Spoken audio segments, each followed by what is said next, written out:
दोस्तों नमस्कार। मैंने 410 सवालों को ऑलरेडी कवर कर लिया हुआ है, तो हम लोग 411 से स्टार्ट करेंगे इस पार्ट 13 में। जब 8 किलोग्राम द्रव्यमान की किसी वस्तु पर कोई सतत बल यानी कि कंटिन्यूअस फोर्स लगता है 2 सेकंड के लिए, तो वस्तु का वेग जो कि पहले 4 मीटर पर सेकंड था वो बढ़कर के 9 मीटर पर सेकंड हो गया। तो लगाए गए बल का परिमाण क्या होगा? बल बराबर होता है हमारा द्रव्यमान गुने में त्वरण।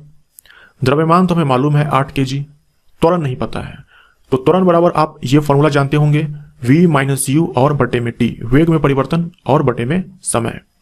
v हमारा होता है अंतिम वेग जो कि बढ़कर हो गया, और u होता है प्रारंभिक वेग जो कि स्टार्टिंग में था। अब हम सारे वैल्यू को यहां पर पुट कर देंगे। 8 गुने में यहां पर 9 होगा, यहां पे 4 होगा और बटे में 2 सेकेंड हमारा टाइम दे रखा है। यहां से हमारा 20 न्यूटन आंसर निकल करके आएगा। प्रोपेन का रासायनिक सूत्र है प्रोपेन। यहां देखो, जो एन है ये हमारा सफिक्स है और जो प्रोप है ये प्रीफिक्स है। तो सफिक्स जब एन होता है मतलब एल्केन फैमिली का मेंबर है, और प्रीफिक्स जब प्रोप होता है इसका मतलब जो कार्बन है, टोटल कार्बनों की जो संख्या है, नंबर ऑफ कार्बन जो है वो 4 है। जब मेथ होगा तब 1 कार्बन होगा, और जब एथ होगा तब 2 कार्बन होगा, जब प्रोप होगा तो 3 कार्बन होगा, सॉरी माफ करना, 3 कार्बन होगा। और एल्केन का सामान्य सूत्र CnH2n+2 होता है। n का मान नंबर ऑफ कार्बन होता है, तो n का मान यहां पर 3 है, C3H2 × 2 + 2 C3H8। डी हमारा राइट आंसर हो जाएगा। ये हमारा प्रोपेन है, यानी जितना कार्बन उसके डबल से 2 ज्यादा हाइड्रोजन। एल्केन के अंदर क्या होता है, जितना कार्बन होता है उसके दुगुने से 2 ज्यादा हाइड्रोजन होता है।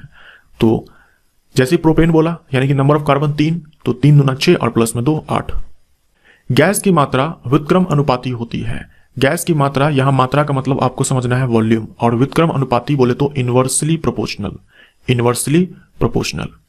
आइडियल गैस इक्वेशन क्या आप जानते हैं?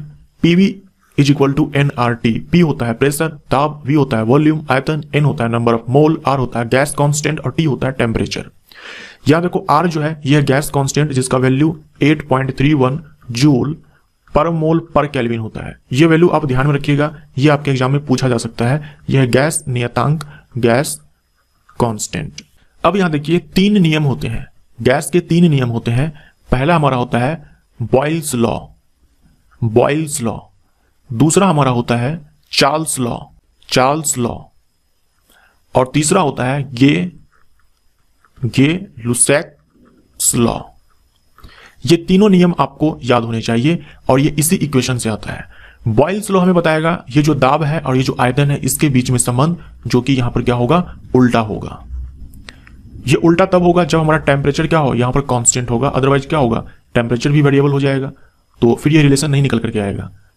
देखो R और N हमारा कांस्टेंट हो जाता है, R तो कांस्टेंट है, नंबर ऑफ मोल भी यहाँ पर कांस्टेंट हो जाता है, लेकिन टेम्परेचर चेंज हो सकता है। तो यहाँ पर जब हम टेम्परेचर को कांस्टेंट मानेंगे तभी P और V में रिलेशन निकल करके आएगा उल्टा, अदरवाइज नहीं निकल करके आएगा। चार्ल्स लॉ, चार्ल्स लॉ ये बताएगा वॉल्यूम और टेम्परेचर में रिलेशन, जो कि सीधा है, समानुपाती है। और गे-लुसैक्स लॉ ये प्रेशर और टेम्परेचर में संबंध बताएगा, जो कि समानुपाती है। ये प्रेशर और ये टेम्परेचर अगर हम वॉल्यूम कांस्टेंट कर दे तो यहाँ पर हमारा वॉल्यूम कांस्टेंट हो जाएगा, और यहाँ V और T है तो यहां पर प्रेशर कांस्टेंट हो जाएगा। ये तीनों नियम आप ध्यान में रखना। आपसे पूछा गया था वॉल्यूम के साथ कि उल्टा संबंध है, वॉल्यूम के साथ देखो प्रेशर का उल्टा संबंध है। ये हमारा राइट आंसर। गिरते हुए नारियल में होती है, नारियल नीचे गिर रहा है, उसके पास स्पीड है, स्पीड है तो गतिज ऊर्जा है, काइनेटिक एनर्जी है।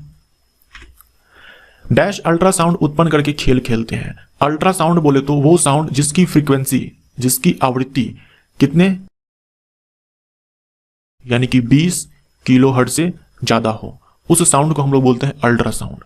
तो ये साउंड चूहे निकाल सकते हैं, जो चमगादड़ होते हैं वो निकाल सकते हैं, डॉल्फिन ये निकाल सकती है, उसके बाद जो पोर्पोइज होते हैं, पोर्पोइज, ये सारे हैं जानवर जो कि अल्ट्रासाउंड प्रोड्यूस करते हैं। हमारा आंसर यहां पर हो जाएगा डी। अगर साउंड की फ्रीक्वेंसी अगर 20 हर्ट्ज से नीचे है तो इसे हम बोलते हैं इंफ्रासाउंड। इसे हम क्या बोलेंगे, इंफ्रासाउंड। जैसे कि वेल हो गया, हाथी हो गया, ये सब निकालते हैं इंफ्रासाउंड। वेल हो गया, एलिफेंट हो गया, ये सब क्या निकालते हैं, इंफ्रासाउंड। सोडियम बाइकार्बोनेट का सामान्य नाम है। सोडियम बाइकार्बोनेट का फॉर्मूला होता है NaHCO3। अच्छे से ध्यान में रखिएगा, सोडियम हाइड्रोजन कार्बोनेट भी इसे बोलते हैं। तो सोडियम बाइकार्बोनेट है, इसी को बोलते हैं खाने वाला सोडा यानी कि बेकिंग सोडा। बी हमारा राइट आंसर। इसी सोडियम बाइकार्बोनेट में जब हम टार्टरिक अम्ल को मिला देंगे, टार्टरिक अम्ल से क्या मिलेगा? H+ मिलेगा, क्योंकि अम्ल का काम होता है H+ देना। तो टार्टरिक अम्ल से H+ मिलेगा, ये हमारा बन जाएगा बेकिंग पाउडर। बेकिंग पाउडर जब गर्म होता है तो कार्बन डाइऑक्साइड गैस उत्सर्जित होता है और बेकिंग पाउडर का इस्तेमाल किया जाता है ब्रेड वगैरह को ब्रेड को फुलाने के लिए। तो आपसे एग्जाम में पूछा जा सकता है कि बेकिंग सोडा और टार्टरिक अम्ल मिलकर के क्या बनाता है? तो बेकिंग पाउडर बनाता है। कास्टिक सोडा होता है हमारा सोडियम हाइड्रोक्साइड। आधुनिक आवर्त सारणी के समूह डैश में केवल 7 तत्व है, कौन सा है? ग्रुप नंबर 1 हो जाएगा हमारा आंसर। ग्रुप नंबर 1 में कौन कौन से तत्व है? ग्रुप नंबर 1 में धातु के रूप में है आपके पास lithium, sodium, potassium, rubidium, caesium और फ्रांसियम, और अधातु में हाइड्रोजन को रखा गया है। तो 1 2 3 4 5 6 7 ये हमारा राइट आंसर हो जाएगा। ग्रुप नंबर 2 में है आपका बेरिलियम, मैग्नीशियम, कैल्शियम, स्ट्रोंसियम, बेरियम और रेडियम। 1 2 3 4 5 6, तो ग्रुप नंबर 2 में 6 है। ग्रुप नंबर 4 में आपको 4 ही मिलेगा। ग्रुप नंबर 4 में है आपका ट्रिटियम, जिरकोनियम, उसके बाद HF हाफनियम और रदरफोर्डियम। ये आपका ग्रुप नंबर 4 का तत्व है। मैंने इसको याद किया हुआ है टीजर हाफराफ, इस तरह से मैंने याद किया हुआ है टीजर हाफराफ, ट्रिटियम, जिरकोनियम, हाफनियम और रदरफोर्डियम। ये चार आपको दिख रहे हैं। उसके बाद ग्रुप नंबर 3 में आपको मिलेगा स्काइलक, मैंने याद किया हुआ स्काइलक इस तरह से, स्कैंडियम, यूट्रियम, लैंथनम, एक्टिनियम। तो ये ग्रुप नंबर में देखो कितने दिख रहे हैं? 4 दिख रहे हैं। लेकिन ग्रुप नंबर 3 में 32 तत्व होते हैं। ग्रुप नंबर 3 में 32 तत्व होते हैं। 4 तो ये हो गया और पूरा F ब्लॉक जो है ग्रुप नंबर 3 में ही आता है। तो F ब्लॉक में टोटल जो है 28 तत्व है, 28 तत्व है टोटल, तो टोटल 32 हो गया। तो ग्रुप नंबर 3 में 32 तत्व होते हैं, 2 में आपका 6 होता है और 4 में 4 होता है। डी हमारा राइट आंसर। घनत्व इनमें से किसका अनुपात है? तो डेंसिटी बराबर होता है मास अपॉन में वॉल्यूम, घनत्व बराबर द्रव्यमान और बटे में आयतन। प्रजातियों में डैश जीवित रहने का लाभ प्रदान कर सकता है या अथवा केवल अनुवांशिक क्रम में योगदान प्रदान कर सकता है। हमारा आंसर यहां पर सी हो जाएगा और ये परिवर्तन नहीं होगा, ये होगा उत्परिवर्तन। बोर्ड वाले ने परिवर्तन ही लिख कर दिया था, बट यहां पर उत्परिवर्तन होगा, जिसे हम लोग बोलते हैं म्यूटेशन। म्यूटेशन क्या होता है? म्यूटेशन होता है सडन चेंज। म्यूटेशन ये होता है सडन चेंज, अचानक से बदलाव हो जाना। सडन चेंज किसमें? डीएनए में। डीएनए में सडन चेंज हो जाना। देखो डीएनए में सडन चेंज हो सकता है कि जब सेल डिवीजन होता है उस समय डीएनए का कॉपी बनता है, तो उस कॉपी में कोई मिस्टेक हो गया हो, या हो सकता है इस डीएनए पर एक्स रे पड़ा हो सकता है यूवी रे पड़ा हो, अल्ट्रावायलेट रे पड़ा हो, गामा रे पड़ा हो, ये सब भी हो सकता है। जब डीएनए में चेंज होगा हम बोलेंगे कि डीएनए जो है ये अल्टर कर गया। डीएनए में चेंज होगा तो जीन में चेंज हो जाएगा। डीएनए में चेंज होगा तो जीन में चेंज हो जाएगा। डीएनए का ही वो टुकड़ा जिसके पास प्रोटीन बनाने वाले कोड्स होते हैं उसे हम जीन बोलते हैं, और यही जीन क्या होता है आगे चल करके प्रोटीन बनाएगा। प्रोटीन बोल दो या फिर एंजाइम बोल दो। तो डीएनए में चेंज हो गया, सडन चेंज हुआ, यानी जीन में सडन चेंज हो गया।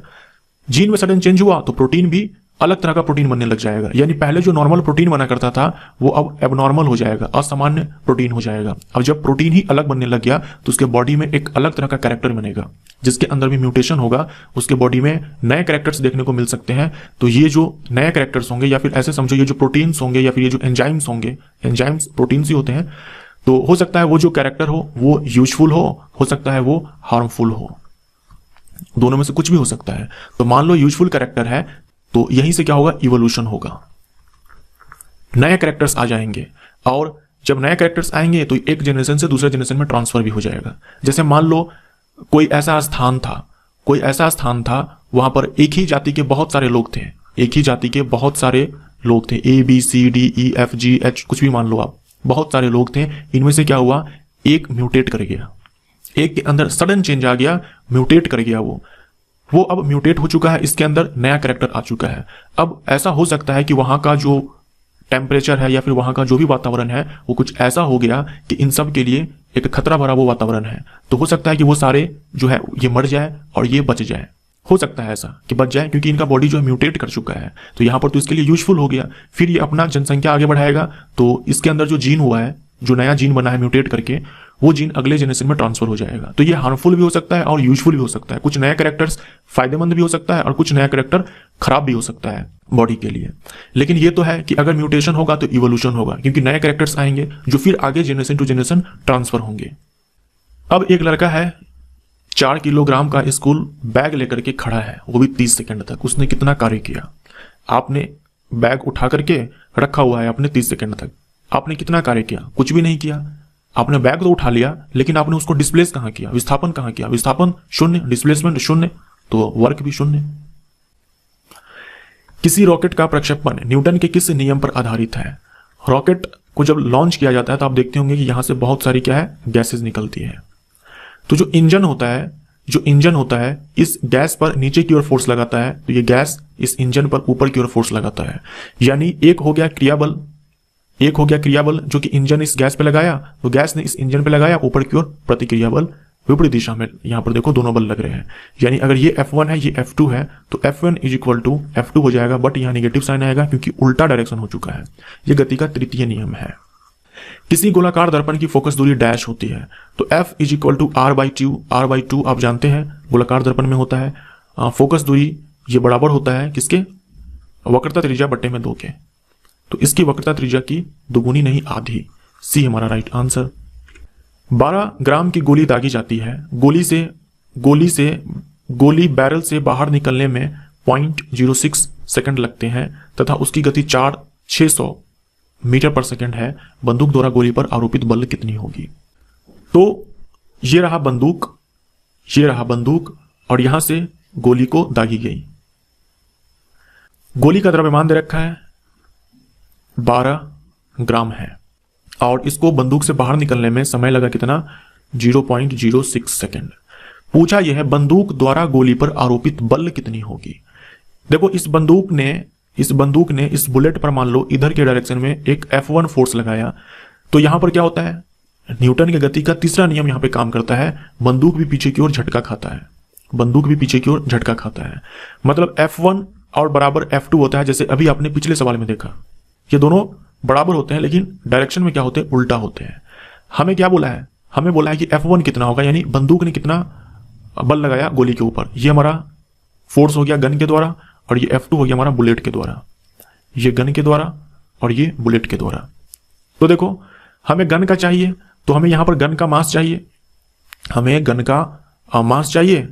और गन का हमें त्वरण चाहिए। लेकिन ना तो हमें मास दे रखा है गन का और ना ही त्वरण दे रखा है। तो कोई बात नहीं है, हम बुलेट का निकाल लेते हैं, क्योंकि दोनों तो बराबर ही है ना। डायरेक्शन में उल्टा है बट दोनों तो बराबर ही है। हम बुलेट का निकाल लेंगे, उतना ही बल गन ने लगाया बुलेट पे। तो बुलेट ने कितना बल लगाया इसको हम निकाल सकते हैं। इसको हम कैसे निकालेंगे कि बुलेट का हम यहां पर मास लिखेंगे और बुलेट का हम लोग यहां पर त्वरण लिखेंगे। बुलेट का मास दे ही रखा है लेकिन 12 ग्राम दे रखा है। हमें चाहिए आंसर न्यूटन में, यानी कि SI यूनिट में। तो हम यहां पर द्रव्यमान को SI यूनिट में रखेंगे, केजी में रखेंगे। तो हम यहां पर 1000 से भाग लगा देंगे। उसके बाद त्वरण देखो, त्वरण बराबर अभी आपने देखा V - U अपॉन में T होता है। अब V तो हमें दे रखा है 600 मीटर पर सेकेंड। V हमें दे रखा है यहां पर 600 मीटर पर सेकेंड। U 0 हो जाएगा क्योंकि स्टार्टिंग में जो बुलेट था वो बंदूक के अंदर था, तो ये हमारा माइनस में 0 और T हमारा हो जाएगा 0.06। इसको हम लोग सॉल्व करते हैं। ये 12 और बट्टे में 1000 है, यहां से हम पॉइंट हटाएंगे। उसके बाद 600 गुने में हम यहां पर ऊपर 100 लिख सकते हैं पॉइंट हटाने के बाद, और नीचे में हम लोग यहां पर 6 लिखेंगे। अब यहां से 2 0 खत्म, यहां से 2 0 खत्म, यहां 1 0 है, यहां से 1 0 खत्म और 6 से ये 6 खत्म। तो हमारा आंसर यहां पर 120 न्यूटन निकल करके आया। लेकिन 120 तो यहां पर है ही नहीं, तो देख लेना आप यहां पर आंसर कौन होगा। आई थिंक कहीं पर कैलकुलेशन मैंने मिस्टेक किया होगा, तो एक बार आप और बना करके चेक कर लेना। ये ऐसे ही बनेगा जैसे मैंने आपको यहां बताया, वैसे ही बनेगा। तो आप एक बार बना करके देख लेना। यहां पर मैंने 120 न्यूटन आंसर निकाला है, हो सकता है कहीं पर मैंने कुछ मिस्टेक किया हो, तो देख लेना कौन सा आंसर है। बोर्ड वाले की तरफ से 1200 न्यूटन है और यहां मैंने निकाला 120 न्यूटन। हो सकता है मैंने मिस्टेक किया हो, तो एक बार चेक कर लेना आप, ठीक है। एक बार आप चेक कर लेना कि ये आंसर 1200 न्यूटन आ रहा है या नहीं आ रहा है, या फिर जो मैंने निकाला 120 न्यूटन यही सही है। सबसे उचित विकल्प चुने। संवेग में डैश होता है, तो संवेग होता है हमारा सदिश राशि। सदिश राशि यानी कि वेक्टर क्वांटिटी, जिसके पास मैग्नीट्यूड भी होता है और डायरेक्शन भी होता है। ऊर्जा के वे स्रोत जो प्रकृति में बहुत लंबे समय तक जमा हुए हैं और जिनके खत्म हो जाने पर उन्हें जल्दी से बदला नहीं जा सकता है, जैसे कि कोयला हो गया, जैसे कि पेट्रोलियम हो गया, जैसे कि आपका ये सीएनजी हो गया, नेचुरल गैस। बार बार रिन्यू नहीं होते हैं, यानी बार बार नहीं बनते हैं। तो जो बार बार नहीं बनते हैं उसे हम लोग क्या बोलते हैं, पहले समझो, जो बार बार बनते हैं उसे हम लोग बोलते हैं रिन्यूएबल। रीन्यूएबल दोबारा से नया बनेगा, लेकिन ये तो दोबारा से नया नहीं बनेगा ना जल्दी से, हम इसे बोलेंगे non renewable source of energy. तो ये सारे जो है ये ऊर्जा के स्रोत हैं और ये गैर नवीकरणीय स्रोत है। गैर नवीकरणीय स्रोत यानी कि बार बार जो होगा ये नहीं बनने वाला, इसको बनने में लाखों वर्ष लगते हैं। ठीक है, यही हमसे पूछा गया है कि खत्म हो जाने पर जल्दी से बदला नहीं जा सकता।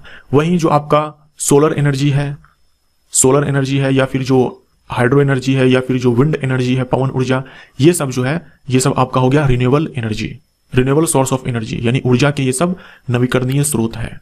ऊर्जा के ये सब नवीकरणीय स्रोत है। विद्युतीय विगलन, यहां पर विगलन का मतलब है गलना, मेल्टिंग। निम्नलिखित में से किस पर आधारित है? तो गलेगा कब? जब ऊष्मा का उत्सर्जन होगा। गलेगा कब? जब ऊष्मा का उत्सर्जन होगा। तो ये धारा के ऊष्मीय प्रभाव पर। जो इलेक्ट्रिक फ्यूज होता है ये आप जानते हो, ये विद्युत धारा के ऊष्मीय प्रभाव पर काम करता है। इलेक्ट्रिक फ्यूज में जो एलॉय इस्तेमाल होता है, एलॉय मिश्र धातु जो इस्तेमाल होता है वो लेड प्लस टीन का बना होता है। लेड प्लस टीन का बना होता है, जिसका जो मेल्टिंग पॉइंट है, जिसका जो गलनांक है, मेल्टिंग पॉइंट है, ये कम होता है और जो प्रतिरोध है, जो रेजिस्टेंस है ये आपका हाई होता है। ये चीज आप ध्यान में रखिएगा कि रेजिस्टेंस हाई होता है और मेल्टिंग पॉइंट लो होता है, और इसको लगाते हैं सर्किट में सीरीज कॉम्बिनेशन में, श्रेणी क्रम में। निम्नलिखित में से कौन सी धातु शीतल जल के साथ उग्र रूप से अभिक्रिया करती है? उग्र रूप से यानी कि बहुत ही वायलेंट रिएक्शन। वायलेंट रिएक्शन इसलिए क्योंकि इस रिएक्शन में क्या होता है, आग पकड़ लेता है। इतना ज्यादा खतरनाक ये वाली जो अभिक्रिया होती है कि इसमें आग पकड़ लेता है। तो ये आपको ध्यान में रखना है, सोडियम और पोटेशियम। सोडियम और पोटेशियम, इनका जो अभिक्रिया है इन दोनों का, एयर के साथ, वाटर के साथ, ये काफी वायलेंट होता है। जैसे ही ये सोडियम पोटेशियम इस एयर या फिर वाटर के कांटेक्ट में आएगा, इसमें आग पकड़ लेता है। इसीलिए इन दोनों को जो है किरोसिन में डुबो करके रखा जाता है। सोडियम हमारा राइट आंसर हो जाएगा यहां पे। कॉपर ऑक्साइड और कार्बन मोनोऑक्साइड अभिक्रिया में अपचयन अभिकारक है। तो अपचयन अभिकारक बोले तो रिड्यूसिंग एजेंट। देखो ये कॉपर ऑक्साइड है, इस कॉपर ऑक्साइड से कॉपर को प्राप्त किया जाएगा और इसके लिए होगा यहां पर रिडक्शन इसलिए क्योंकि कॉपर ऑक्साइड से कॉपर बना, यहां पर ऑक्सीजन छोड़ करके चला गया, तो ऑक्सीजन का छोड़ करके जाना या फिर हाइड्रोजन का आना रिडक्शन कहलाता है। ये रिडक्शन करवाया कौन? ये करवाया कार्बन मोनोऑक्साइड, तभी तो कार्बन मोनोऑक्साइड रिड्यूसिंग एजेंट कहलाएगा। कार्बन मोनोऑक्साइड जो है ये यहां पर रिड्यूसिंग एजेंट है, जो यहां पर लिखा हुआ है अपचयन अभिकारक है। ऐसा इसलिए क्योंकि कार्बन मोनोऑक्साइड ने करवा दिया रिडक्शन इसका, कॉपर ऑक्साइड का। तो रिड्यूसिंग एजेंट ये दूसरे को तो रिड्यूस करेगा और खुद ऑक्सीडाइज हो जाएगा। अब यहाँ जो कॉपर ऑक्साइड में ऑक्सीजन था ये छोड़ करके कहाँ गया? ये कार्बन मोनोऑक्साइड के पास आया और कार्बन डाइऑक्साइड बनाया। तो यहां पर आप ध्यान से देखो, कॉपर ऑक्साइड से ऑक्सीजन छोड़ करके गया, तो ऑक्सीजन का छोड़ करके जाना कहलाता है रिडक्शन, और ऑक्सीजन का जुड़ना जो कि कार्बन मोनोऑक्साइड में आकर के जुड़ गया, यहां पर देखो एक ऑक्सीजन, इसे बोलते हैं ऑक्सीडेशन। तो रिड्यूसिंग एजेंट दूसरे को रिड्यूस करेगा और खुद ऑक्सीडाइज हो जाएगा। हमारा आंसर यहां पर क्या होगा? Carbon monoxide.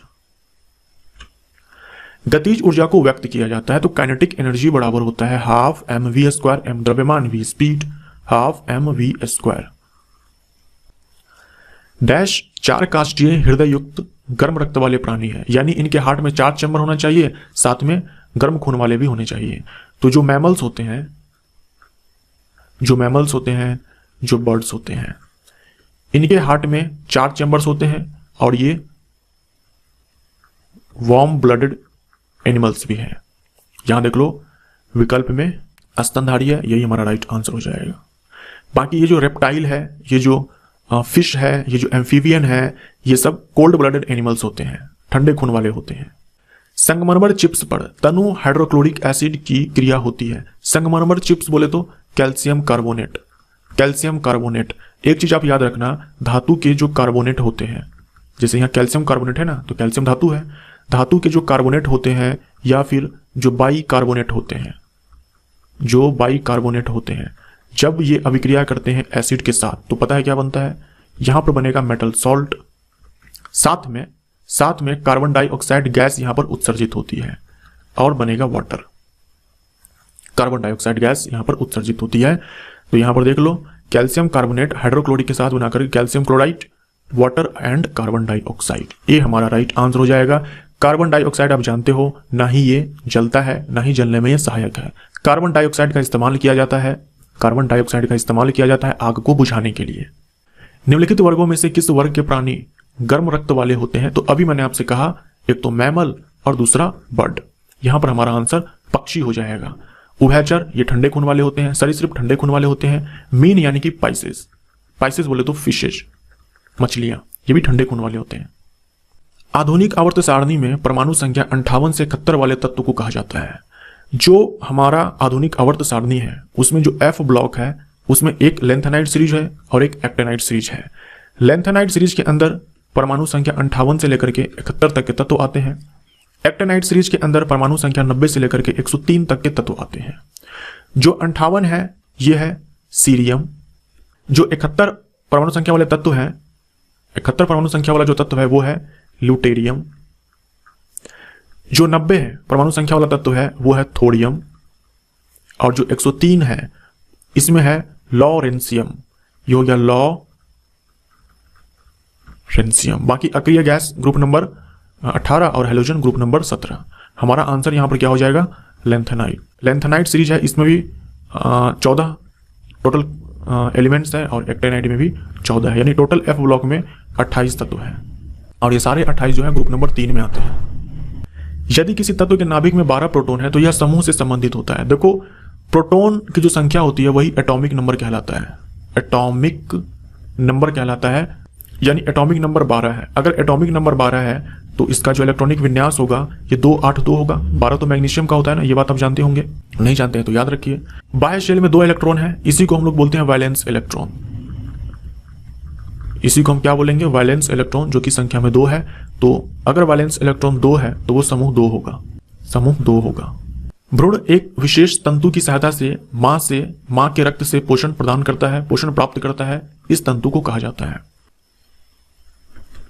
फीमेल के अंदर जो यूट्रस होता है उसमें डेवलप होता है प्लेसेंटा। उसमें क्या डेवलप होता है, प्लेसेंटा, जिसे गर्भनाल कहा जाता है। हमारा आंसर यहां पर यही हो जाएगा, नाल। नाल बोल दो या फिर गर्भनाल बोल दो। तो at the time of pregnancy, यानी जब महिला प्रेग्नेंट होती है तो यूट्रस में प्लेसेंटा बनता है और उसी में क्या होता है, बच्चा जो एम्ब्रियो होता है वो डेवलप हो रहा होता है। इस प्लेसेंटा और बेबी को कनेक्ट करने वाला एक कोड होता है, यानी एक ट्यूब होता है जिसे हम लोग बोलते हैं अम्बिलिकल कॉर्ड।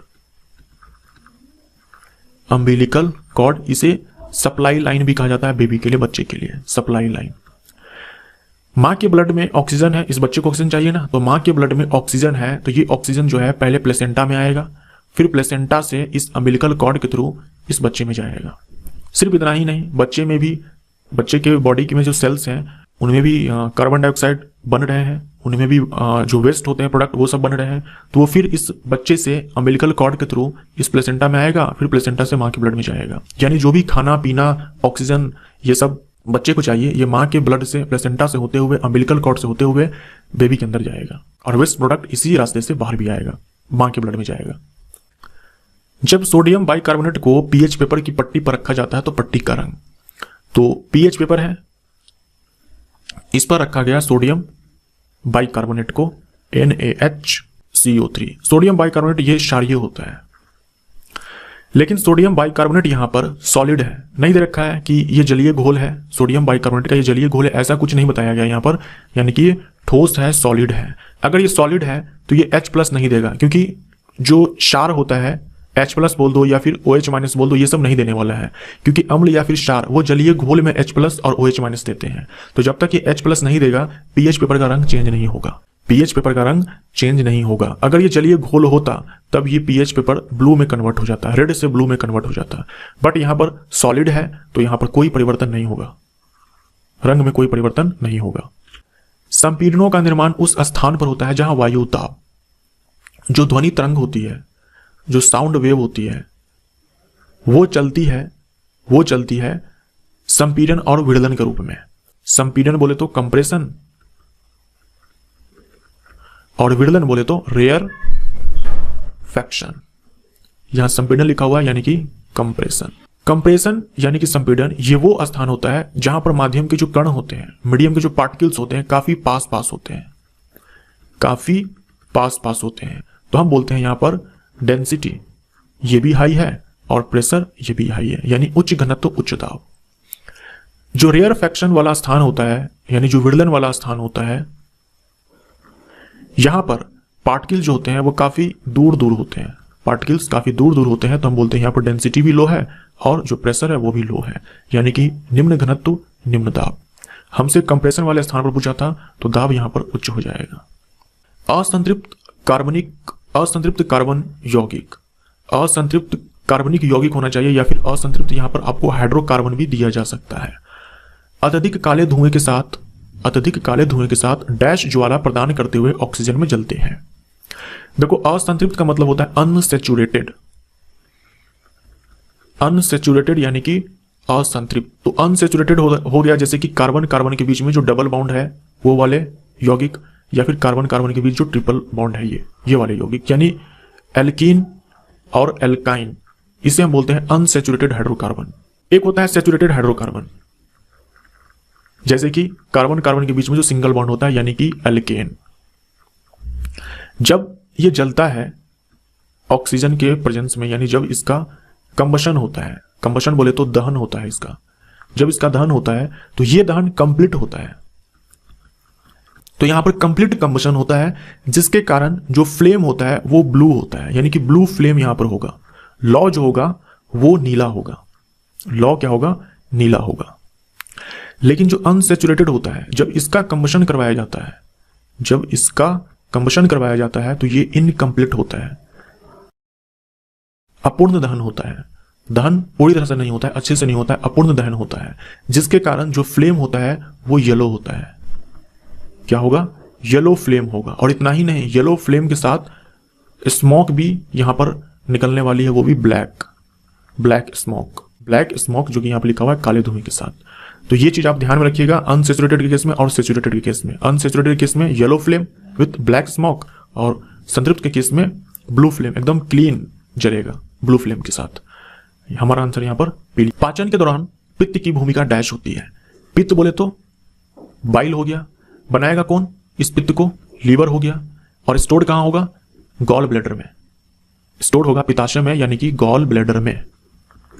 क्या काम है इसका, जो हम लोग फैट खाते हैं, हम लोग बोलते हैं ना कि लीवर खराब हो जाएगा तो जो तेल वाला जो सामान होता है जिसमें फैट्स होते हैं वो जल्दी नहीं पचेगा। तो इसके पीछे कारण यही है, क्योंकि लीवर ही बाइल बनाता है और ये बाइल ही है जो सबसे पहले फैट पे काम करेगा। तो ये फैट का एक बड़ा ड्रॉप है, इस बड़े ड्रॉप को छोटे छोटे ड्रॉप्स के अंदर ये तोड़ देगा, इस बड़े ड्रॉप को छोटे छोटे ड्रॉप्स के अंदर ये तोड़ देगा। कौन तोड़ेगा, बाइल। इसे बोलते हैं इमल्सिफिकेशन। इसे क्या बोलते हैं, इमल्सिफिकेशन यानी कि पाइसीकरण। ये टूट चुका है छोटे छोटे ड्रॉप्स में। अब यहां पर एंजाइम आएगा लाइपेज, और ये जो फैट्स के छोटे छोटे ड्रॉप्स हैं इसको ये तोड़ देगा फैटी एसिड में और ग्लिसरॉल में। ये जो लाइपेज है ये बनाता है पैनक्रियाज, और पैनक्रियाज के ही अंदर बीटा सेल होता है जो कि इंसुलिन हार्मोन बनाता है। इंसुलिन हार्मोन ये ग्लूकोज के लेवल को डाउन करता है हमारे ब्लड में। हमारा आंसर यहां पर बी हो जाएगा। एम शेल में अधिकतम कितने इलेक्ट्रॉनों को समायोजित किया जा सकता है। ये न्यूक्लियस है। न्यूक्लियस के बाद जो शेल आता है उसका नाम के होता है, उसके बाद जो आएगा उसको एल बोलेंगे, उसके बाद वाले को एम बोलेंगे, उसके बाद वाले को एन बोलेंगे। तो के जो है ये हमारा पहला शेल होता है। पहला शेल हम एन को नहीं बोलेंगे, हम न्यूक्लियस के बाद से काउंट करना स्टार्ट करेंगे। न्यूक्लियस के बाद जो पहला शेल है उसे हम के बोलेंगे और ये हमारा पहला शेल होगा। उसके बाद एल के लिए हम एन बराबर 2 लिखते हैं, एम के लिए एन बराबर 3 लिखते हैं और एन के लिए एन बराबर 4 लिखते हैं। किसमें कितना इलेक्ट्रॉन भरा जाएगा इसके लिए फॉर्मूला होता है ये 2n²। 2n²। हमसे m शेल में बोला है तो m के लिए देखो n का मान 3 होता है, तो यहां 3 का स्क्वायर करेंगे यानी कि हमारा वैल्यू यहां पर 18 आएगा। तो जो m शेल है इसमें 18 इलेक्ट्रॉन भरे जा सकते हैं, 18 इलेक्ट्रॉन भरे जा सकते हैं। डैश का उपयोग सुगंध संकेतक के रूप में किया जा सकता है। सुगंध देखो कौन सा माध्यम, कौन सा विलयन हो गया या फिर कौन सा पदार्थ एसिडिक है या बेसिक है, इसको चेक करने के कई सारे तरीके होते हैं। एक तो आपका लिटमस पेपर होता है, उसके बाद कुछ ऐसे पदार्थ भी होते हैं जो स्मेल अपना बदल देते हैं अम्लीय माध्यम में और क्षारीय माध्यम में, यानी अम्लीय माध्यम में कुछ और होगा, क्षारीय माध्यम में कुछ और होगा, वो अपनी सुगंध को बदल देते हैं। तो इससे भी हमें मालूम चल जाता है कि कौन अम्लीय है और कौन क्षारीय माध्यम है। जैसे कि वेनिला, वेनिला हो गया, ओनियन हो गया प्याज, और उसके बाद क्लोव यानी कि लौंग, ये सारे जो पदार्थ हैं ये अम्लीय माध्यम में कुछ और ही स्मेल करते हैं और क्षारीय माध्यम में कुछ और ही स्मेल करते हैं। तो इससे पता लग जाता है कि कौन अम्लीय माध्यम है कौन क्षारीय माध्यम है। ऐसे इंडिकेटर्स को हम लोग ऑल्फैक्टरी इंडिकेटर्स बोलते हैं। ऑल्फैक्टरी इंडिकेटर्स बोलते हैं, यानी कि सुगंध से बताएगा कि कौन अम्लीय माध्यम है कौन क्षारीय माध्यम है। हमारा आंसर यहां पर वनीला हो जाएगा। कौन सा तत्व समूह 17 से संबंधित नहीं है? समूह 17 जिसे हम लोग हाइड्रोजन ग्रुप बोलते हैं, जिसके अंदर कौन कौन से तत्व आते हैं? फ्लोरीन हो गया, क्लोरीन हो गया, ब्रोमीन हो गया, आयोडीन हो गया, एस्टेटीन हो गया, ये सब। तो यहां देखो आर्गन जो है ये ग्रुप नंबर 18 का तत्व है, ये अक्रिय तत्व है। तो बी हमारा राइट आंसर हो जाएगा। पृथ्वी पर किसी वस्तु का द्रव्यमान 10 किलोग्राम है, पृथ्वी पर इसका भार क्या होगा? तो भार लिखा जाता है वस्तु का द्रव्यमान और गुने में गुरुत्वीय त्वरण। द्रव्यमान 10 केजी दे रखा है, जी का मान आप यहां पर 9.8 लोगे, क्योंकि जब तक आपसे ये ना कहा जाए कि 10 मीटर पर सेकंड स्क्वायर लेना है तब तक आप 9.8 ही लेंगे अपने मन से। तो हमारा आंसर यहां पर 9.8 न्यूटन आ जाएगा। याद रखना फिजिक्स के अंदर भार का मतलब होता है फोर्स, भार का मतलब क्या होता है बल, और बल का मात्रक क्या होता है न्यूटन। तो हम न्यूटन में आंसर देंगे ना कि केजी में।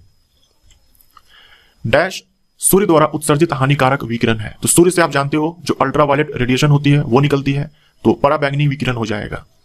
और इसको रोकने के लिए हमारे वायुमंडल में कौन सा लेयर है? Ozone layer. ओजोन लेयर है इसी यूवी रेडिएशन को रोकने के लिए, क्योंकि ये हमारे लिए हार्मफुल है, हानिकारक है। जो हमारी पृथ्वी है वहां से भी कुछ रेडिएशन निकलती है और ये होता है IR यानी कि इंफ्रारेड रेडिएशन, अवरक्त विकिरण। हमारी पृथ्वी से अवरक्त विकिरण, इंफ्रारेड रेडिएशन। परमाणु संख्या 56 वाला तत्व किस ब्लॉक से संबंधित है? परमाणु संख्या 56 वाला तत्व कौन सा है? 56 परमाणु संख्या आप याद रखेंगे बेरियम का होता है। बेरियम ये मिलेगा ग्रुप नंबर 2 में। याद करो, बेटी, मांगे, कार, स्कूटर, बाप, राजी, ये देखो ये है बेरियम, इसी का एटॉमिक नंबर है 56। तो ग्रुप नंबर 2 साथ में ग्रुप नंबर 1, ये दोनों ही जो ग्रुप्स हैं ये आते हैं S ब्लॉक में। बस यही दोनों ग्रुप्स हैं जो कि S ब्लॉक में आते हैं। हमारा आंसर बी हो जाएगा। एंजियोस्पर्म के, यहां है स्पर्म, एंजियोस्पर्म के प्रजनन भाग डैश में स्थित होते हैं। तो पादप के 5 समूह, thallophyta, bryophyta, pteridophyta, gymnosperm, angiosperm.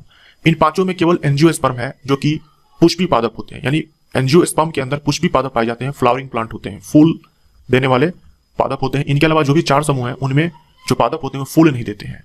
और पुष्पी पादप के अंदर जो प्रजनन भाग होता है यही होता है फ्लावर, ये फ्लावर ही होता है, यानी जो फ्लावर है यही रिप्रोडक्टिव पार्ट हो जाएगा एंजियोस्पर्म के अंदर। तो हमारा आंसर यहां पर क्या हो जाएगा? पुष्प हो जाएगा। एंजियोस्पर्म जो है ये सीड देते हैं। जो जिम्नोस्पर्म होता है, यानी जिम्नोस्पर्म जो समूह है इसके अंदर जो प्लांट्स आते हैं ये भी सीड देते हैं। लेकिन इन दोनों में अंतर क्या होगा? ये जो सीड देते हैं ये नग्न होते हैं, नेकेड होते हैं, इसीलिए हम इसे बोलते हैं अनावृत बीजी, बीज के ऊपर आवरण नहीं होता है। और जो सीड, इनका जो सीड होता है वो कवर्ड होता है, यानी इनके सीड के ऊपर आवरण होता है, इसीलिए हम बोलते हैं एंजियोस्पर्म को आवृत बीजी, यानी इनके बीज के ऊपर आवरण होता है। लार ग्रंथि से डैश एंजाइम स्रावित होता है। लार ग्रंथि बोले तो सलाइवरी ग्लैंड, सलाइवरी ग्लैंड, तो इससे मिलता है एंजाइम एमाइलेज, एमाइलेज।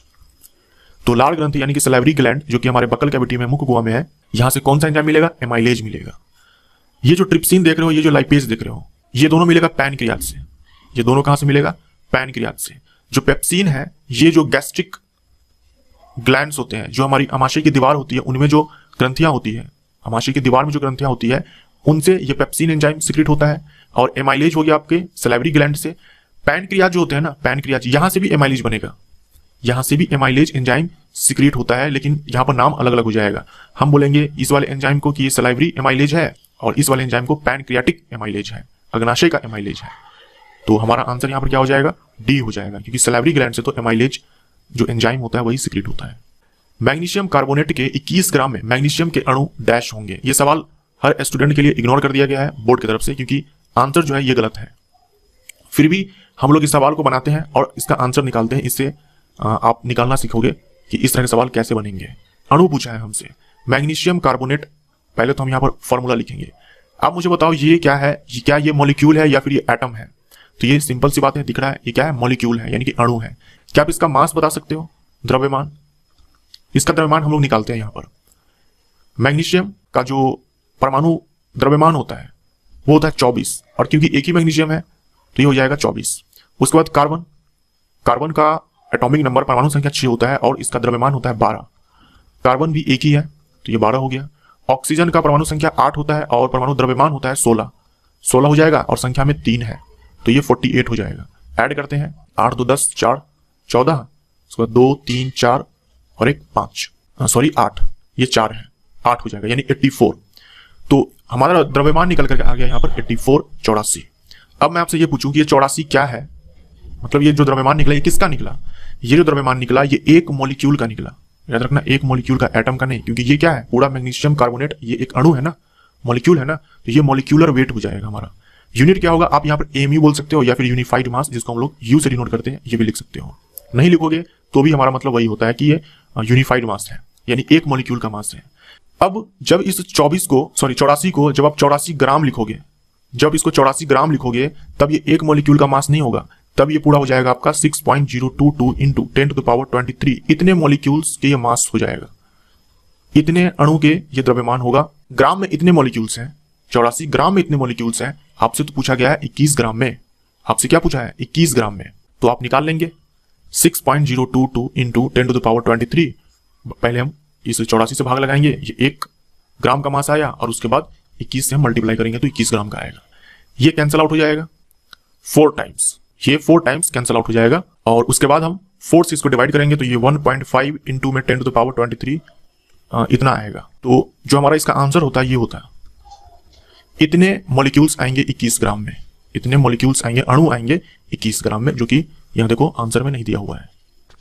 तांबे और जस्ता के साथ कांस्य बनाने के लिए डैश तत्व जोड़ा जाता है। देखो यहाँ भी सवाल जो है, ये सवाल सही तरीके से नहीं पूछा गया है। यहाँ पर देखो जस्ता को हटाना पड़ेगा और जस्ता इसको हटाना पड़ेगा यहाँ से, तब जाकर के सही विकल्प आएगा। बोर्ड वाले ने इसका आंसर 3 लगाया है, तो 3 आंसर तभी आएगा जब ये पार्ट नहीं होगा।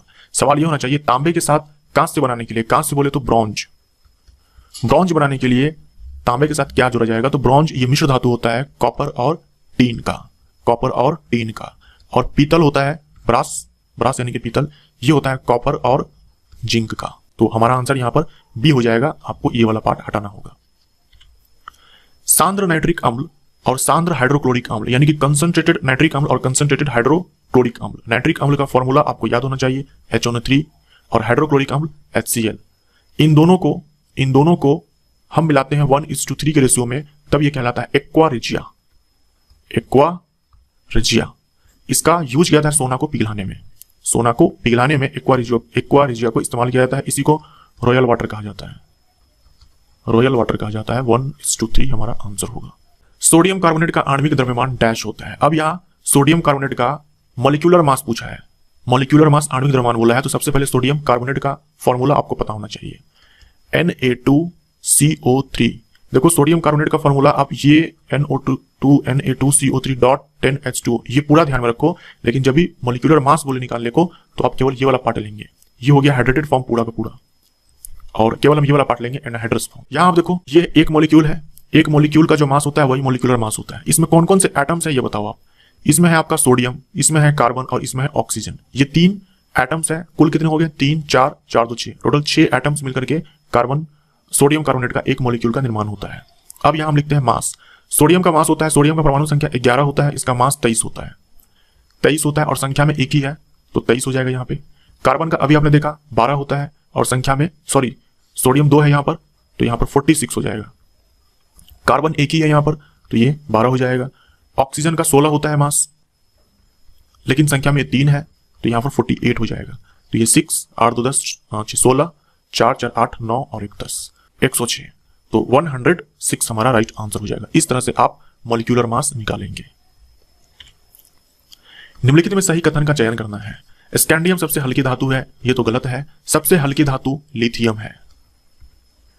पूरे पीरियोडिक टेबल में सबसे हल्का जो तत्व है वो है हाइड्रोजन, लेकिन हमसे धातु बोला है ना, तो यहां पर लिथियम होगा। हीलियम में आयनीकरण की क्षमता अधिकतम होती है। सबसे ज्यादा आयोनाइजेशन एनर्जी आयनीकरण ऊर्जा ये हीलियम के पास होता है। ये बिल्कुल सही है और सत्ती चुनना था, तो सबसे ज्यादा जो आयोनाइजेशन एनर्जी होता है वो हीलियम के पास होता है। हीलियम के पास मैक्सिमम होता है। कॉपर, सिल्वर और ये है आपका आर्सेनिक। मुद्रा धातुएं कॉइनेज मेटल है, ये गलत है, ये भी गलत हो जाएगा।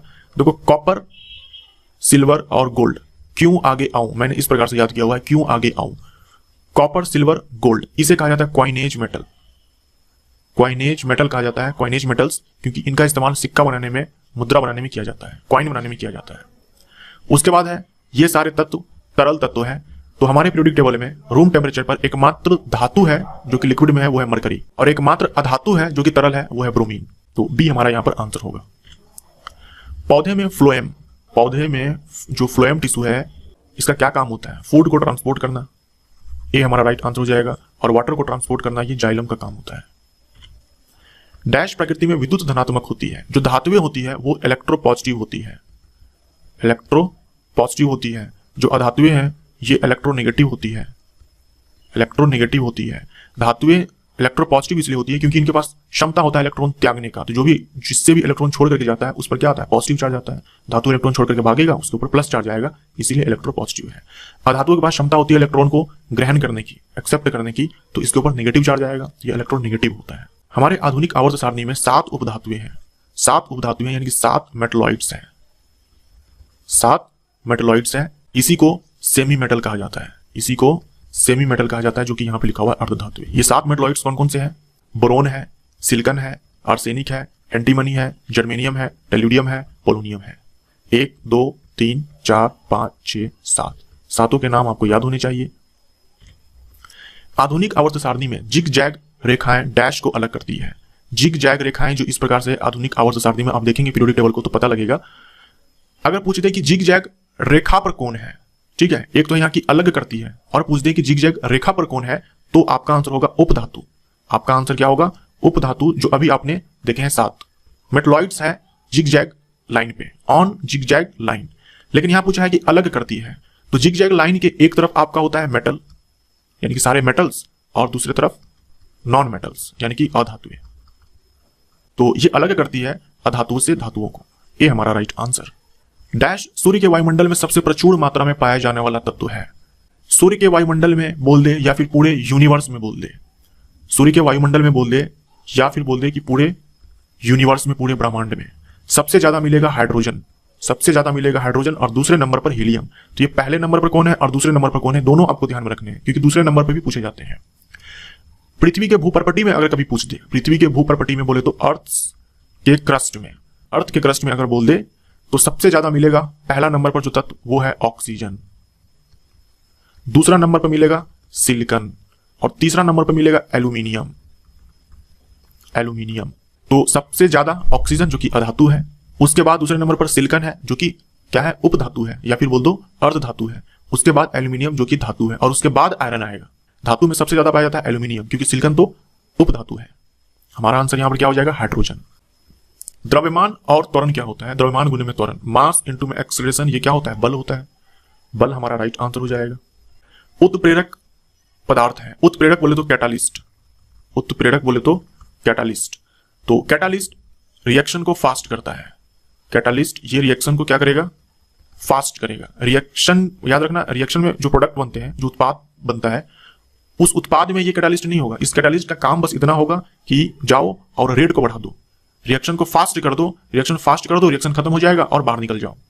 यानी प्रोडक्ट में ये आपको देखने को नहीं मिलेगा। प्रोडक्ट में जो रिएक्टेंट्स होते हैं जो अभिकारक होते हैं वही आपको देखने को मिलेंगे, ये कैटालिस्ट नहीं मिलेगा आपको। कहना मैं ये चाह रहा हूं कि मान लो कि दो अभिकारक है ए और बी, ये मिलकर के सी बनाया। अब ये रिएक्शन जो है स्लो है, धीमी है, हम इसको फास्ट करना चाहते हैं तो एक कैटालिस्ट डालेंगे, एक कैटालिस्ट डालेंगे, ये रिएक्शन फास्ट हो जाएगा। ये जो प्रोडक्ट बना सी, मान लो मैंने कैटालिस्ट यहां पर कोई डाल दिया, एक्स मैंने डाला यहां पर, तो ये जो प्रोडक्ट बना सी, इसमें ये एक्स नहीं मिलेगा आपको, इसमें ये एक्स आपको नहीं मिलेगा क्योंकि इसका काम केवल रिएक्शन को फास्ट करना था। तो कैटालिस्ट अभी यहां अभिक्रियाओं होगा, ठीक है, अभिक्रियाओं को तीव्र कर देते हैं, यहां लिख लेना रिएक्शन होगा, यहां पे अभिक्रियाओं को तीव्र कर देते हैं। तो बी हमारा यहां पर राइट आंसर हो जाता है। यहां पर आई थिंक टाइपिंग मिस्टेक है।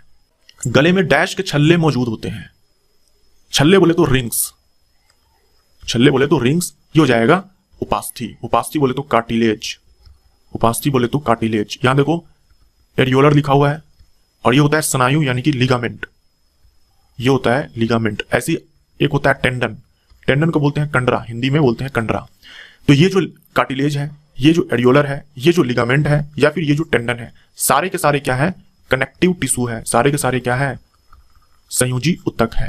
ये सारे क्या है, संयोजी उत्तक है। और एक आपका रक्त भी होता है जो कि ब्लड कनेक्टिव टिश्यू है, तरल संयोजी उत्तक है। ये जो लिगामेंट है ये बोन से बोन को जोड़ने का काम करेगा। ये जो संयोजी उत्तक है लिगामेंट, ये हड्डी से हड्डी को जोड़ता है, जबकि ये जो टेंडन है कंडरा, ये हड्डी को मांसपेशियों से जोड़ेगा, बोन से मसल को जोड़ेगा। तो ये अंतर आपको ध्यान में रखना है। जो आपका कान है जिसे आप मोड़ लेते हो, तो आपके कानों का मुड़ना, आपके कानों का मुड़ना कार्टिलेज के कारण होता है, क्योंकि कार्टिलेज जो है बोन इतना हार्ड नहीं होता है, बोन को आप मोड़ नहीं सकते हो। कार्टिलेज सॉफ्ट होता है उसकी तुलना में, तो हम उसे मोड़ सकते हैं।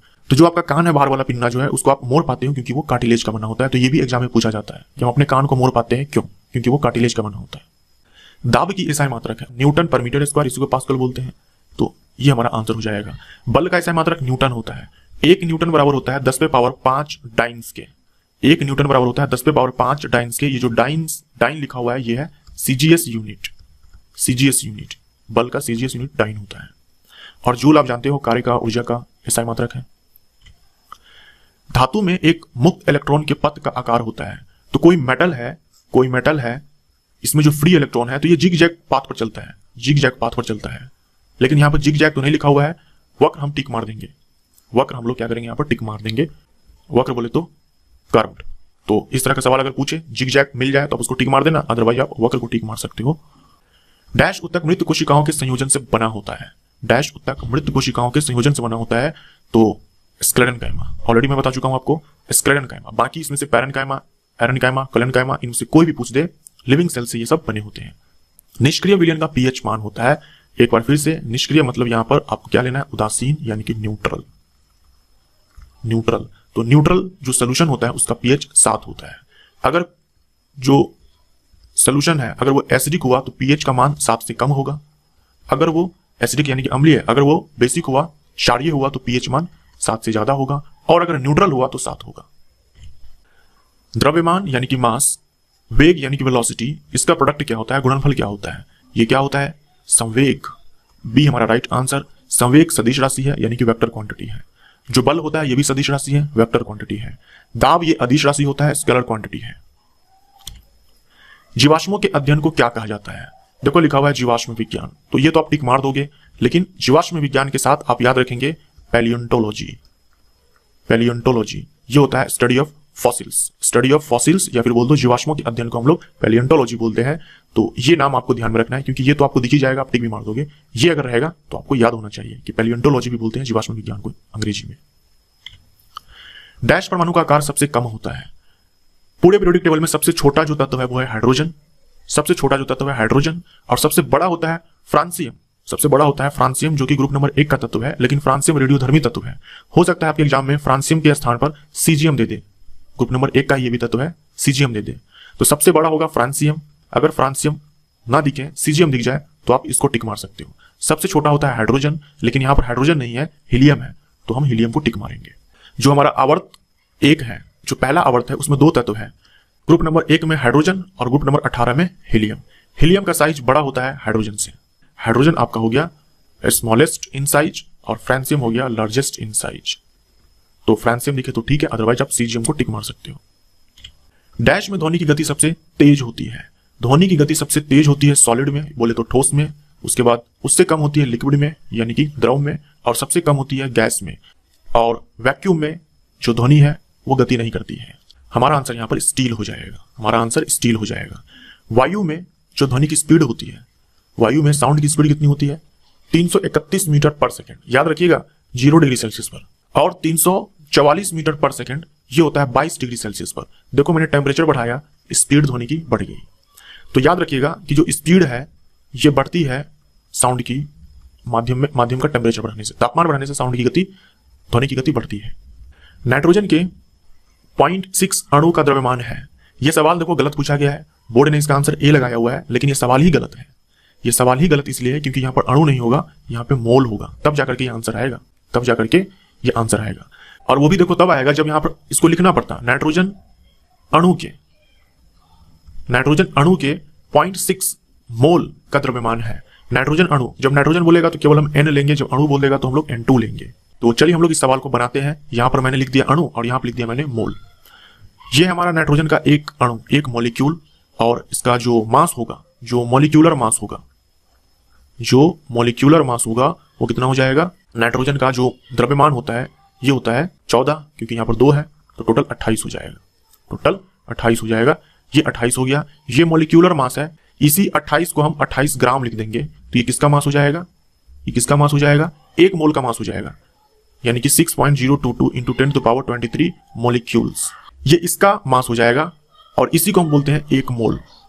आपके पास संख्या में इतने हैं, इसको हम 1 मोल बोलेंगे, यानी कि 1 मोल बराबर 28 ग्राम, 1 मोल बराबर 28 ग्राम। और 1 मोल का जो द्रव्यमान होता है उसी को हम लोग मोलर मास बोल देते हैं, तो इसको आप मोलर मास भी बोल सकते हो। तो 1 मोल का द्रव्यमान निकालने के लिए कुछ नहीं करना है, आपको एक अणु का द्रव्यमान लिखना है, यानी कि मॉलिक्यूलर मास लिखना है, आणविक द्रव्यमान लिखना है, उसमें ग्राम लगा देना है, सिंपल। अब 1 मोल में इतना ग्राम है तो इतने मोल में निकाल लोगे आप, 28 गुने में 0.6, तो यहां पर हमारा आ जाएगा 16.8। तो इस सवाल में 2 चीजों की कमी है, एक तो यहां पर लिखना पड़ेगा नाइट्रोजन अणु के, और दूसरा यहां पर लिखना पड़ेगा अणु की जगह पर मोल, तो तब जाकर के हमारा आंसर ये ए आएगा। लेकिन बोर्ड वाले ने ये सवाल पूछा है और आंसर को ये टिक मार दिया, जो कि गलत है। डैश कार्बन का एक अपरूप है, अपरूप बोले तो एलोट्रॉप, और अपरूप बोले तो एलोट्रॉप। एलोट्रॉप क्या होता है? कोई भी एलिमेंट, कोई भी तत्व, जैसे कि कार्बन ही है, तो कार्बन जो है ये अलग अलग रूपों में पाया जाता है, कार्बन ये अलग अलग रूपों में पाया जाता है। ये जो फ्लोरीन लिखा हुआ है, फ्लोरीन के रूप में पाया जाता है, कार्बन ही है जो कि ग्रेफाइट के रूप में पाया जाता है, कार्बन ही है जो कि डायमंड के रूप में पाया जाता है। एलोट्रॉप हम उसे बोलते हैं, एक ही तत्व अलग अलग रूपों में पाया जाएगा और उसकी जो भौतिक विशेषताएं होती है, यानी जो फिजिकल प्रॉपर्टीज होती है, जो भौतिक विशेषताएं होती है वो डिफरेंट होती है, अलग अलग होती है, लेकिन जो रासायनिक विशेषताएं होती है, जो केमिकल प्रॉपर्टीज होती है वो सेम ही होती है। तो यहां देखो फ्लोरीन, हीरा, ग्रेफाइट, ये सारे क्या है? एलोट्रॉप्स हैं, किसके? कार्बन के, और ये सारे प्योर फॉर्म है, pure form of carbon, carbon के ये सारे के सारे शुद्ध रूप हैं। ये सारे जो मैंने एलोट्रॉप्स यहां पे लिखे हैं, फ्लोरीन, ग्रेफाइट, डायमंड, इसे हम क्रिस्टलाइन एलोट्रॉप्स ऑफ कार्बन भी बोलते हैं, यानी कि क्रिस्टलीय कार्बन के अपरूप। कार्बन के नॉन क्रिस्टलीय अपरूप भी होते हैं, यानी कि अक्रिस्टलीय अपरूप भी होते हैं, जिसे हम लोग एमॉर्फस बोलते हैं, एमॉर्फस एलोट्रॉप। ये हो गया आपका क्रिस्टलीय यानी कि क्रिस्टलाइन एलोट्रॉप, सारे हो गए क्रिस्टलाइन एलोट्रॉप्स, और ये हो गया एमॉर्फस एलोट्रॉप्स। तो देखो, तो कार्बन के अपरूप कोयला भी कह जाते हैं, जो यहां पर लिखा हुआ है, जो यहां पर लिखा हुआ है कोयला भी होता है, चारकोल भी होता है, चारकोल भी होता है, और जो लैंप ब्लैक होता है, यानी जिसे आप काजल बोलते हो, ये सारे भी क्या है? कार्बन के अपरूप ही कह जाते हैं, अमॉर्फस एलोट्रॉप्स ऑफ कार्बन, या फिर अक्रिस्टलीय कार्बन के अपरूप, और ये सारे हो गए कार्बन के क्रिस्टलीय अपरूप। लेकिन ये सारे जो कार्बन के अपरूप है ये प्योर फॉर्म नहीं है, शुद्ध रूप नहीं है, ये प्योर फॉर्म नहीं है, शुद्ध रूप नहीं है। लेकिन हमें यहां पर आंसर अगर एक टिक करना हो तो आप कोयले को टिक मारेंगे, बोर्ड की तरफ से भी डी ही आंसर है। एक सवाल एलपी के अंदर भी मुझे याद है पूछा गया था, वहां कोयले को भी टिक मारा गया था अपरूप के रूप में, लेकिन यहां देखो कोयला को बोला गया कि अपरूप नहीं है। तो देख लेना, अगर इस तरह से सवाल आए तो आप पहला प्रायोरिटी फ्लोरीन, हीरा और ग्रेफाइट को देंगे। इसके अलावा अगर कोई दिख भी जाए जो आपको लगता है कि अप्रूव होता है, लेकिन फिर भी आप इसको टिक मार देना, जैसे कोयला जो कि अप्रूव है लेकिन फिर भी हम बोलेंगे कि अप्रूव नहीं है। लेकिन आपको ये ध्यान में रखना है कि कोयला भी अप्रूव होता है, लेकिन ये प्योर फॉर्म ऑफ कार्बन नहीं है। फ्लोरीन में पूछा जाए कितने कार्बन होते हैं, तो फ्लोरीन को हम C60 भी बोलते हैं, यानी कि 60 कार्बन होते हैं इसके अंदर, कार्बनों की संख्या 60। हीरा के बारे में आप जानते होंगे, ये प्राकृतिक रूप से पाया जाने वाला सबसे ठोस पदार्थ है। हार्डेस्ट नेचुरल सबस्टांस होता है हीरा, hardest natural substance, hardest natural material बोल दो या फिर सबस्टांस बोल दो, मैटर बोल दो। हीरा का अपवर्तनांक याद रखना, हीरा का अपवर्तनांक होता है 2.42, 2.42 ये हीरा का रिफ्रैक्टिव इंडेक्स है। ग्रेफाइट आप जानते होंगे, ग्रेफाइट क्या है, कार्बन ही है, प्योर कार्बन है, और कार्बन क्या होता है, नॉन मेटल होता है।